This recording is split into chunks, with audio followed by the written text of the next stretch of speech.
Up her balloon went. Up, and aha! There was a sudden twang that rang through the morning light like the shot heard round the world. She glanced over her right shoulder where shockingly, nay, even horrifically, Miss Beatrice Plummetful's daisy-colored balloon was deflating. With rapt horror, Gwyntilda procured her spyglass from her oblong pockets and gave Plummetful a peek. Her mouth gaped with delicious terror as she spied the device by which Miss Plummetful's doom was surely sealed. An arrow nestled kindly in the folds of the retiree's massive balloon. Twang and twang and twang again. The air filled with hisses as if 10,000 hissing cockroaches started hissing at once. The balloons, she rasped. They're falling. It's a hot air balloon massacre. But where were the bolts coming from? And who was the massacrer? Twang! And then the sound she dreaded most. A cockroachian hiss from directly above. She looked up, her eyes wide with, shoot.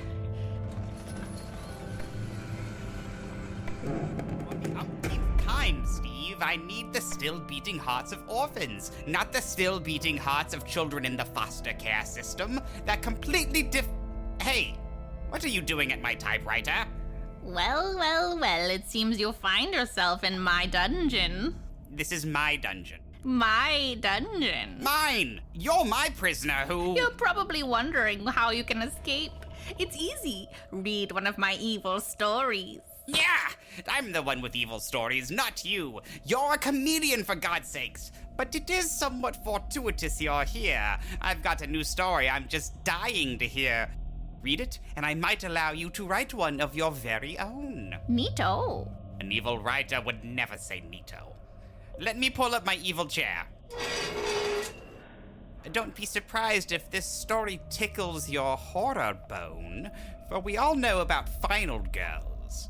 But what if you find yourself as the only final girl in the whole wide world?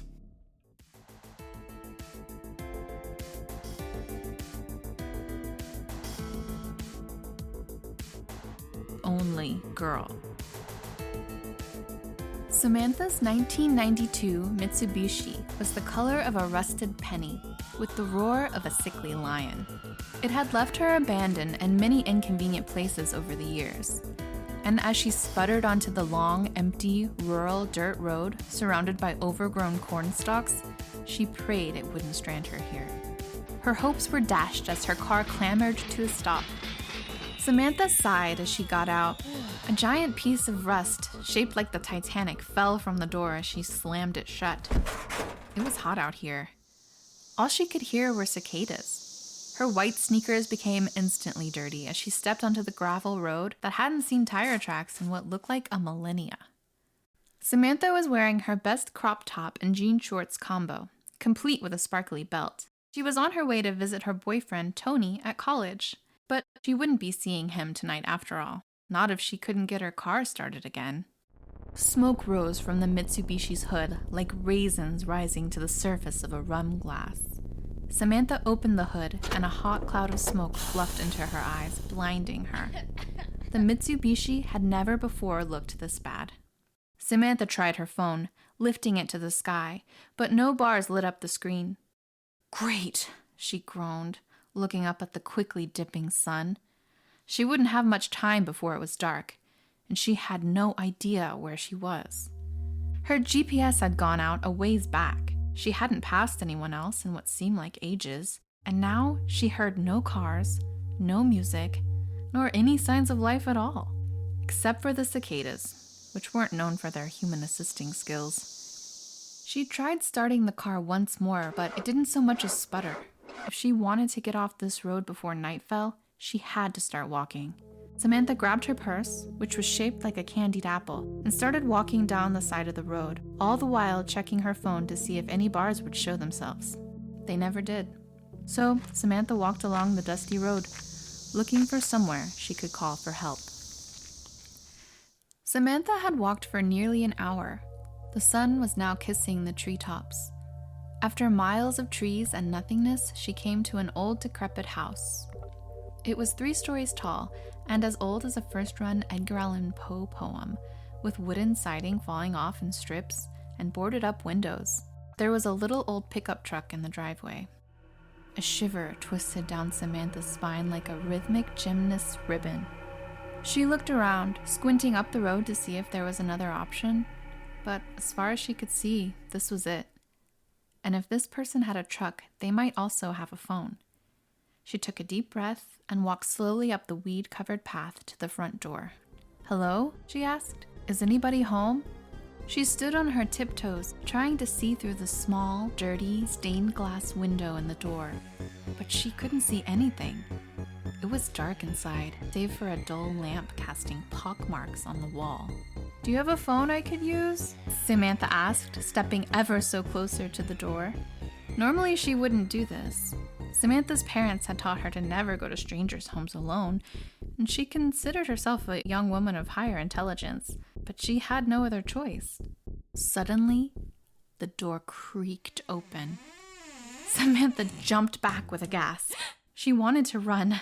Her heart was nearly leaping out of her thoracic cavity, but she looked around her. The sun was almost set. There was no one else around. She was in trouble any way you sliced it. So she walked toward the open front door. "Hi, my car broke down and I was wondering," Samantha began, careful not to walk over the threshold into the house. From her place in the doorway, she saw that the room was covered, ceiling to floor, in dust. The furniture was swathed in butter-yellow sheets, as if they were once white, and now stained with urine, if the odor was any indication. Samantha covered her mouth and nose and spoke again. "Do you have a phone? I just need to make one call," she said. Then she heard it. A buzzing, building sound like a dozen chainsaws coming toward her. Moments later, a man came into view with just one chainsaw. He had wild, disgusting hair and a mask made of snakeskin pulled over his face with only tiny pencil-sized holes for eyes. He held a chainsaw above his head like it was a prized trophy. Samantha screamed and backed away from the doorway, and the snakeskin man revved up the chainsaw again. It sputtered as he strode toward her. Samantha tried to run, but dim as the evening was, she couldn't see where she was going. She turned around and promptly tripped, falling onto the grassy path like a heap of potatoes. The snakeskin man walked out of the house and right toward her, revving the chainsaw all the while. He was so close to Samantha, she could smell him. His odor radiated around her like dead, radioactive rats. The snakeskin man reached the chainsaw out toward Samantha, and she shrieked. She could feel the heat of it on the back of her neck. She scurried away, but not before the snakeskin man chopped off the length of her silky blonde hair. She screamed again and army crawled as fast as she could. The snakeskin man was distracted. He was smelling her cut-off hair, inhaling it with the eagerness of a young baker smelling his first loaf of bread fresh out of the oven. Samantha got to her feet and began to run, but the snakeskin man ran after her. She had to think of a way out of this.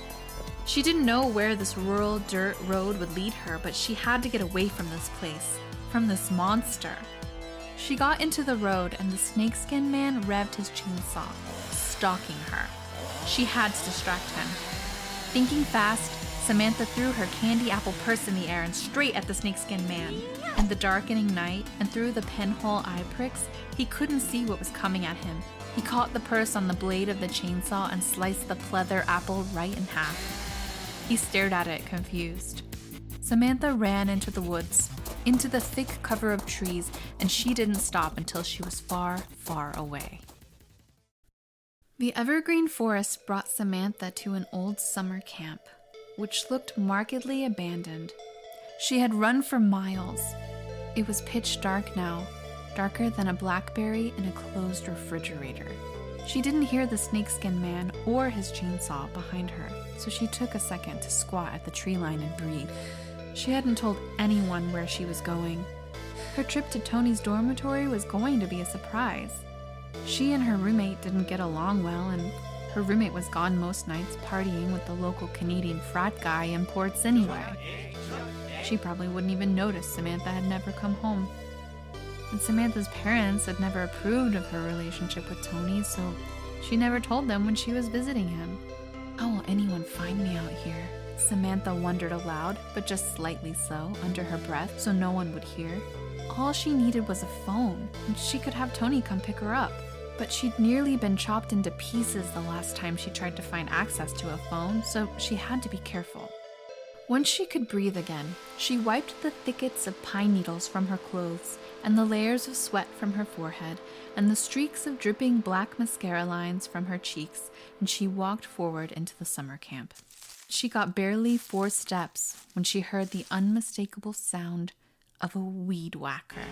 Vroom! The weed whacker called into the otherwise silent night. Buzz! Vroom! Brrr! There must be someone here, Samantha said excitedly. Maybe it's the groundskeeper. She walked toward the sound, but she didn't see the groundskeeper. In fact, she didn't see anybody. But still, the weed whacker bellowed on, so on she walked. She found the door to an old camper's cabin unlocked, so she went inside, but there was nary a phone, computer, or fax machine in sight. She checked a second cabin. There, she found some old brand-name gummy candy, but nothing else. Hungry as she was from all this traveling and running for her life, she opened the gummy candies and popped them all into her mouth in one solid dump. She walked back outside to do more phone hunting. Maybe if she got to the counselor's office, she would find one. But she was interrupted by the weed whacker, floating in mid-air right in front of her. She was so confused she only squinted at it for a moment before realizing there was a person standing behind it, holding it. It was a short man wearing an old football helmet, complete with a face mask. The football helmet-wearing man gave the weed whacker some gas and launched it toward Samantha. She ducked just in time, right as the weed whacker left the man's hands and flew over her head, cutting off another piece of her satin flaxen hair. "What the fuck?" Samantha shouted, running away, leaving her fallen hair on the grass. She ran quickly, but the masked man sprinted to get the weed whacker, then launched it at her with all his surprising force. It slammed into Samantha's leg. She screamed and fell to the ground. The most crimson of liquids, that being blood, spurted from the gash in her milky white skin. The masked man lumbered toward her. Samantha screamed in pain and tried to staunch the blood with her hands, but the blood dripped down her arms like melting ice cream on a hot summer's day. "Shit," Samantha said. "I'm not gonna die from a weed whacker." She could imagine it. The obituary in her hometown newspaper. Promising young accounting student / former valedictorian / basketball star Samantha Fishman dies in terrible gardening tool accident. No, that would not be her fate. She saw the man smile behind his mask. He retrieved his long hair weapon, revved it up, and lurched toward her again. But this time, Samantha tugged her sequin belt from around her waist and whipped it toward the man, lassoing the weed whacker and yanking it out of his hands. She had it now. The power was hers. Samantha didn't care that blood was pouring out of her like water from a faucet. She turned on the masked man, held the weed whacker up like a torch, and slammed it down onto his shoulder. The masked man screamed shortly before he fell to the ground, his scarlet blood mixing with Samantha's. Samantha didn't stick around to see the results. She threw the weed whacker to the ground and turned to run away, but the weed whacker, still running, sputtered on the grass, bouncing like a ball. It sputtered itself around until its blade was facing Samantha and then cut into her ankle, its teeth gouging deep and dangerous, cutting off the appendage. She screamed and fell to the ground once again. The masked man slowly rose. "Not today, bastard!" Samantha shouted. She took off her crop top, wrapped it around her severed ankle, which was now squirting blood all over the place like a macabre garden sprinkler, and crawled like a bear with 3 limbs away from the wounded weed whacker murderer. Samantha lost the football masked man somewhere near the canoe stands. She'd heard him fall to the ground in a heap. Now bloodless, shirtless, and a great deal hairless, Samantha was cold and feeling faint. She had gotten far enough away from the camp. She had run through more pine trees to another dirt country highway. Now, she saw an old diner on the side of the road. "Thank God," she said, her stomach rumbling upon glimpsing the beautiful sight. A flash of civilization. Of all things, a diner had to have a phone, for how else would they take to-go orders? Samantha limped toward it, dragging her dirty, bloody, bandaged leg behind her.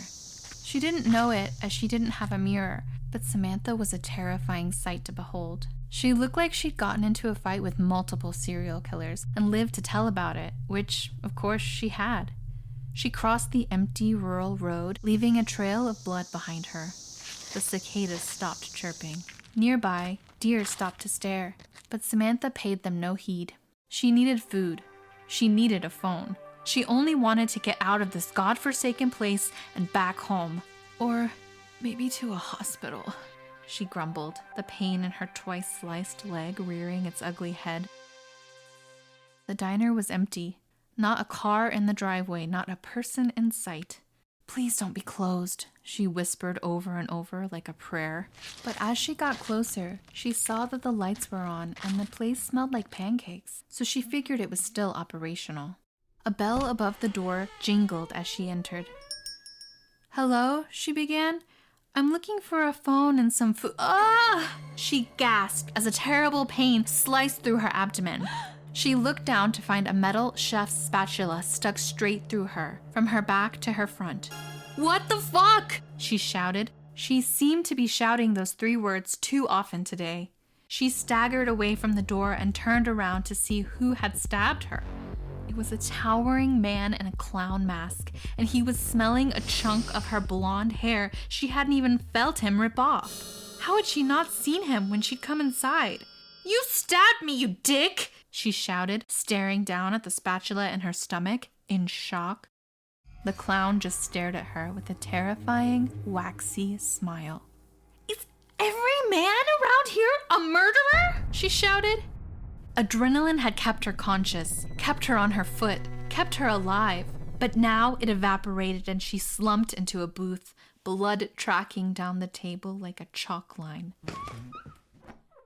The clown just smiled. She could feel the chef's spatula's handle hit the hard orange plastic of the booth as her back lied against it. She groaned in pain. She couldn't remove the spatula, or she'd surely bleed out like a burst bloody fire hydrant. But what could she do?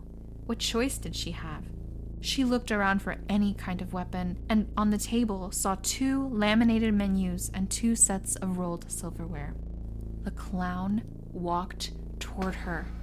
Samantha pulled the menus and silverware down to her seat, pulling out the fork and tucking it into her hand like a magician preparing a trick. "Why don't you take off your mask, motherfucker?" Samantha yelled, or tried to yell. Her voice only came out in a weak, airy whimper. The clown reached up and took off his mask, and beneath that mask was, inexplicably, an entire football helmet and face mask. Samantha rubbed her eyes. They must be playing tricks on her in this near-death state. This looked just like the guy from the summer camp. "Take that one off too," Samantha said. The football-masked man smiled. Then he took off his football helmet, and beneath it was a mask made of snakeskin. Snakeskin Man was staring right at her. How could this be? How was it possible? How had they gotten here so fast? Samantha had so many questions, but the most burning of all was, how can I survive this? She had a serious college boyfriend to reunite with, parents to hug, a roommate she hated to ignore. The snakeskin man plodded toward her. He reached toward the spatula as if he wanted to pull the weapon out the other side of her body, but Samantha kicked him away with her good leg. "No!" she shouted. She nailed him right in the kneecap and he flew backwards into the counter. Samantha got up to a sitting position, wincing through the immense pain, and threw the fork right at him. It bounced off his face. He barely blinked. Then She took a laminated menu and swiped it across his throat, paper cutting him in a deep laceration. The snakeskin / football mask / clown man screamed and grabbed for his throat, where blood was now cascading down like a crimson waterfall. Samantha had no idea how a menu could cut that deep, but she didn't care. In the second the slasher was distracted, she slowly made her way toward the diner door. The bell rang again as she pulled herself out the door, across the parking lot, and back toward the dirt road. Then she heard the most amazing sound, like honey to a bee's ears. A car was coming down the road toward her. She shuffled as quickly as she could into the middle of the road, waving her arms like a deranged helicopter propeller. But the car didn't slow down. In fact, it sped up. "No!" Samantha shouted. "Please, please help me!" She didn't have time to move. Samantha could see the driver behind the wheel. He had a fisherman's hat and slicker jacket, and 2 metal hooks where his hands should be. "Stop!" she yelled.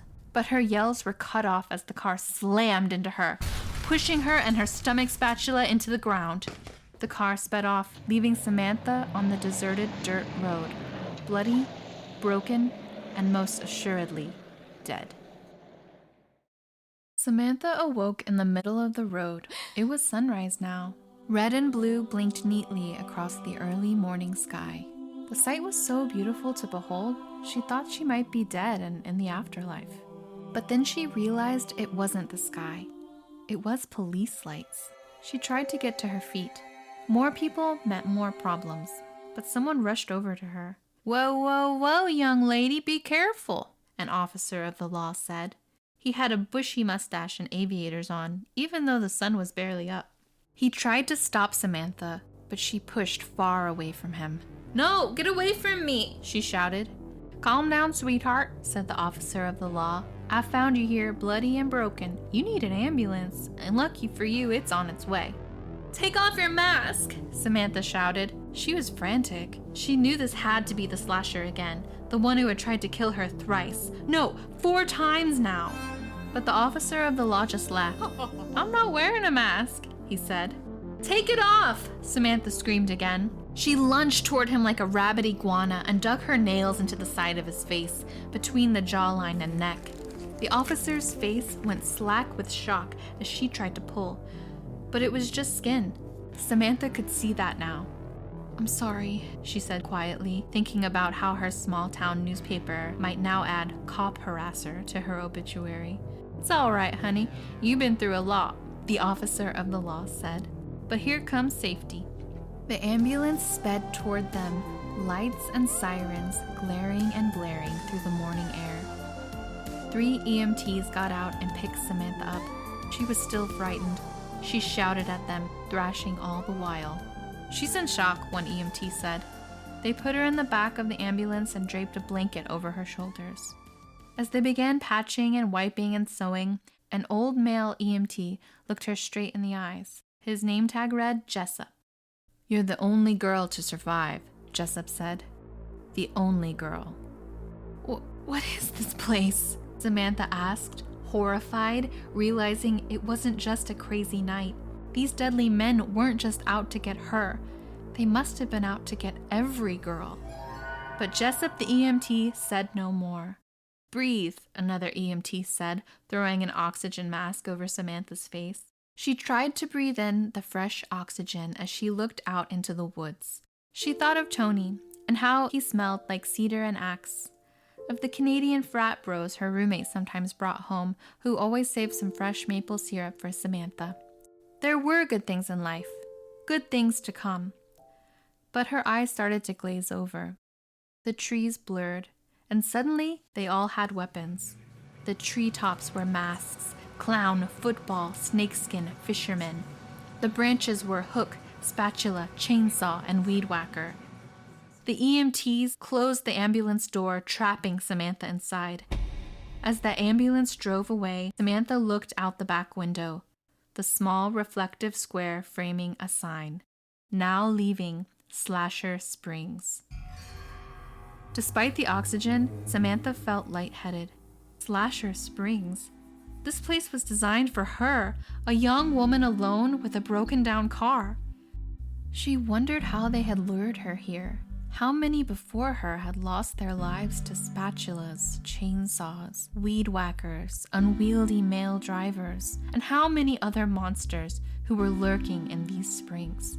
Weak and dizzy, the life-saving vehicle spinning around her like a lottery wheel, Samantha fell off the stretcher and onto the floor. The monstrous, masked faces swam above her, replacing the previously normal faces of the EMTs. Jessup's words swam in her head. Only girl. Only girl. Only girl. Well, what did you make of my evil story? That being terror. Terror most foul. The Black Death? Ted Bundy? Bah!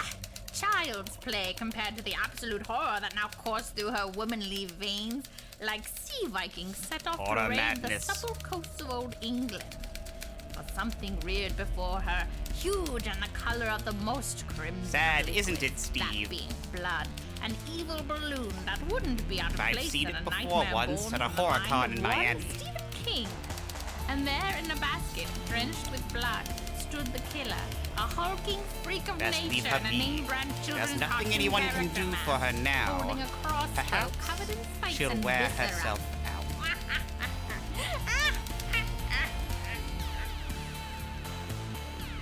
This episode was performed by Katie Harbin and Lord Serpent. It was edited by Stacey Milbourne and Lord Serpent. Only Girl was written by Stacey Milbourne and Lord Serpent.